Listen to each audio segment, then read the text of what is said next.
The last current hockey thing to talk about broke today. The ownership group of the Utah Jazz have sent out a survey asking if an NHL team were to come to Utah, what should we name it? Oh, no. Now, this has brought up memes, old and new. There was a Steve Dangle podcast joke from back in the day calling them the Utah Bunch of Wives. Which is fucking incredible. Other suggestions I saw today were the Stormin Mormons. Hell yeah. The Soakers. Oh no! Yeah. Was that DJB? No. I think it was DJB. Oh no. Yeah. Oh, no. So if anybody oh no. If anybody doesn't get that, oh, please explain this to the class. I will. So there is a Wikipedia page for this, by the way. Oh, God. Soaking, in brackets, sexual practice. Hell yeah. Soaking, also known as marinating or floating, which is just significantly worse, is a sexual practice of inserting the penis into the vagina, but not subsequently thrusting or ejaculating, reportedly used by some members of the Church of Jesus Christ of Latter-day Saints, Mormonism. News sources do not report it being a common practice, and some LDS members have said that soaking is an urban legend and not an actual practice. Probably. Other reports knowing church members who have soaked. Who ratted, who tattled. So, I'm going to keep going because it's very funny. Some popular news sources have stated that soaking serves as a purported loophole to the LDS Church's sexual code of conduct called the Law of Chastity, which says that all sexual activities outside of a heterosexual marriage is a sin and further bars masturbation for church members. Can we just accept that religion does nothing but try to stifle basic human instinct? Like, they have to have all... Oh, I'm sorry. I'm going to get off. Well, no, you're not. That's the rules. Oh, fuck. Oh, fuck. So, yeah, it's soaking's just putting it in and don't do anything else. That's letting the Lord take control. Holy shit. So yeah, if you want to read more about that, again, there's a Wikipedia article that also includes related practices. Practices described in the following sources are related to soaking, including jump humping, provo pushing, which might need to be the episode title. What is pushing? any of this? And derfing. Jump humping is defined. Soaking is sometimes accompanied by jump humping, in which a third person is invited to bounce on the bed for a couple engaged in soaking, thus generating motion for them. Yeah, someone shakes the bed so that way, like, he just generates the motion. God, I'm not humping. It's Craig. He's jumping on the bed. It's not me. Provo Two pushing. little monkeys soaking on the bed. One got up and jumped on the bed. One got off and now he's going to hell. Provo pushing. The jump hump assistant has been termed the bed jumper or Provo pusher after Provo, Utah, home of Brigham Young University. Yeah, jump hump assistant's pretty good, isn't it? I'm just thinking of the LeBron, fucking Dwayne Wade, where like Dwayne Wade's gonna dunk and LeBron just arms spread out like hell yeah. me and my bros helping my buddy soak. And then there is derfing, which is what they call dry humping. Derfing. The C also terms include coitus reservatus. There is a Wikipedia page for the poop hole loophole. Oh my god. Fuck me in the ass for Jesus. There's sexuality in the LDS Church, technical virgin, and saddlebacking are all articles you can click. Saddle what?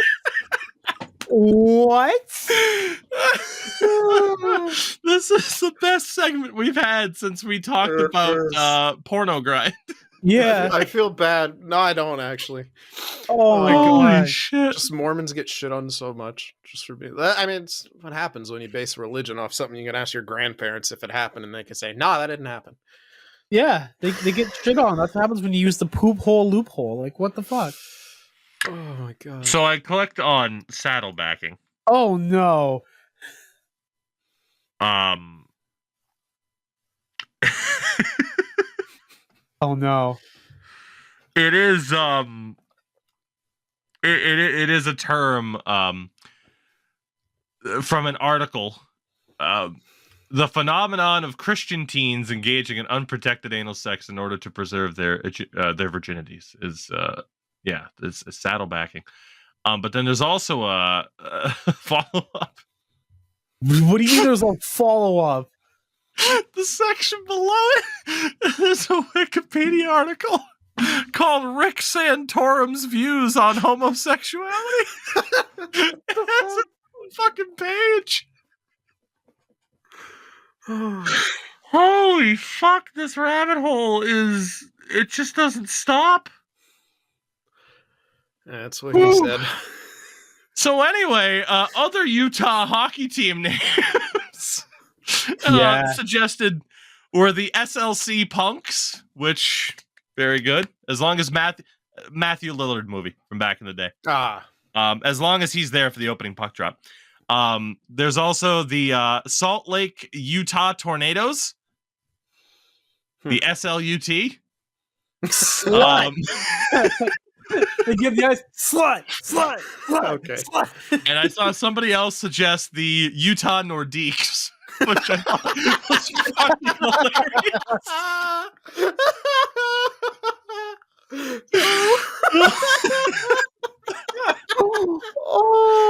That's funny as shit. That was good. God, dude, anything to pick off the Quebec law, man. Oh my If you can god. piss them off, it's always worth it. Oh man. Oh, man. Oh, that got me. Utah Nordiques. I thought that was phenomenal. Oh my god. I think any of these are winners. More serious, people mentioned like the flag of Utah now has a beehive on it, so they were like, oh, the Salt Lake Stingers or something like that. I think there would be good branding that they could come up with. Obviously, because people had a blast with Seattle, right? Like before the Kraken was announced, the Rain City, the bitch pigeons, like the Rain City bitch pigeons is still my favorite creation of all time. I will personally shout out one of my franchise modes, the Seattle Seamen, though. Seamen. My favorite, the Seattle Salmon Maki. Just because of the fish. What? Oh, okay. Yeah. I got you. You know, the salmon's popular in Seattle because of the fresh water. Yeah, and salmon maki. Salmon maki's fucking great. And of course, shout out to the Seattle Sea Cattle. Yeah. I just look forward to this, right? Like, because the idea of hockey in Utah, could it work? Obviously. Like, they have the arena for it. The owner of the Jazz wants them. There's obviously still a ton of talks about the Coyotes, as we're not going to get into that because I want to do the Steve Dangle thing and just walk away whenever that topic fucking comes up nowadays. I'm over it. Just do something or don't. Yeah, we'll see what happens. Stop in terms, especially on social media. Yeah. In terms of Utah getting a hockey team, I find it interesting just how much they've entered the narrative, right? Because prior to that, it was always like, oh, you know, Houston, Kansas City. And now all of a sudden, Utah is like right up there as a top potential destination for the NHL. As we've discussed, they don't want to do anything related to relocation, though. They want expansion teams. Yeah. They want people to pay those expansion fees. Absolutely. And I have no issue with the league going over 32 teams. I don't give a shit. I don't see why that would necessarily. They should go up to 40, and this is what that miscellaneous topic I said we could bring up at any time was, we should have a 40-team league. And maybe expand the playoffs a little bit. I would just say put in a play-in round, make the regular season matter more. I don't think it would necessarily dilute the product that much either, to go from 32 teams to 34, even up to 40. If you can't go tall in the way of you're going to be the dominant sports in every area, go wide. Hit all kinds of new areas. I think that's what you should do. And you're not going to dilute the talent. Look how many expansion teams do really well right off the bat. Vegas, Seattle did pretty good, or that we thought they'd do better the first year. They didn't do great, but then they made the playoffs. What, second year they're in existence? Yes. Clearly you're not diluting the talent that much. And especially too, like you talk about the AHL, right? And I'm looking at the leading scorers right now. Rocco Grimaldi, 65 points in 66 games. He's been up and down throughout the NHL and the AHL. That would guarantee someone like Rocco Grimaldi a spot. And Rocco Grimaldi being a full-time NHLer is not going to dilute the product, but it is going to allow someone like him or Adam Gaudette, who has 40 goals in the AHL this year, Cole Lynn, Seth Griffith, TJ Tynan. It's going to allow guys like that to make a better fucking living while not necessarily diluting the talent pool. Because it wouldn't get to the point where it's like, okay, let me go to the fucking 5th page of top scorers in the AHL and be like, but Max Sassen's going to be an AHL or an NHLer now. That's going to ruin the league. I don't think so. That guy being on a 4th line or being the 13th forward or something like that isn't going to ruin it. And then, like Sin said, you cast that wider net of Utah gets a team, Houston gets a team, Salt Lake City gets a team, Quebec hopefully gets a fucking team so we can stop hearing about that. And then you get into those other large markets that don't currently have a team, whether that be breaking through in Virginia or adding another team in Texas. Christ, you're already adding it in Houston. You could add a fucking 3rd one in San Antonio. There's so many different options. You could upgrade Milwaukee from an AHL club to an NHL club because they have the arena for it. The Milwaukee Admirals, if I'm not mistaken, play where the Bucks do. They could easily house an NHL-sized team. There's so many different options, and I completely agree with that. It's that idea of go for that further expansion. Because, again, the talent pool is not going to be diluted. Like, you already have NHL-level talent in the AHL. What it will affect is the ECHL, perhaps, because you're going to need that top ECHL talent to replace the departing AHL talent. But I feel like that's worth it to have the highest league succeed that much more rather than the 3rd tier. Yeah. And even then, that talent level will fill in at the 3rd tier. Like, the NHL's talent level isn't going to be diluted. It's going to be the ECHL's, but it's 3rd tier, so it's going to be relatively fine anyway because people expect it to be 3rd tier professional hockey. And there's gonna be people who get jobs because of this. Like that's the end of all things. People are it's only gonna make more money in every single sense of the word. And people who always talk about the dilution of the product or whatever it's all those people those are the same people who are afraid and resistant to any form of change and evolution. It's the same type of people, and hockey can and will sustain 40 teams. And I'm telling you this, next couple decades, there's going to be more expansion. And honestly, I think there could and should be 40 teams. Maybe they redo the divisions, but I think it should just be same divisions. And I already have at least a lot of my list of where I think hockey could and would work.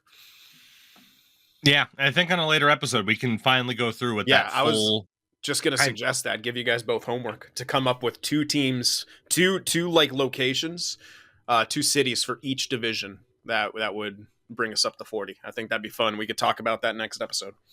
The rule is, though, you can't move Detroit out of the Eastern Conference because they refuse. Yeah. Columbus as well. Yeah. So,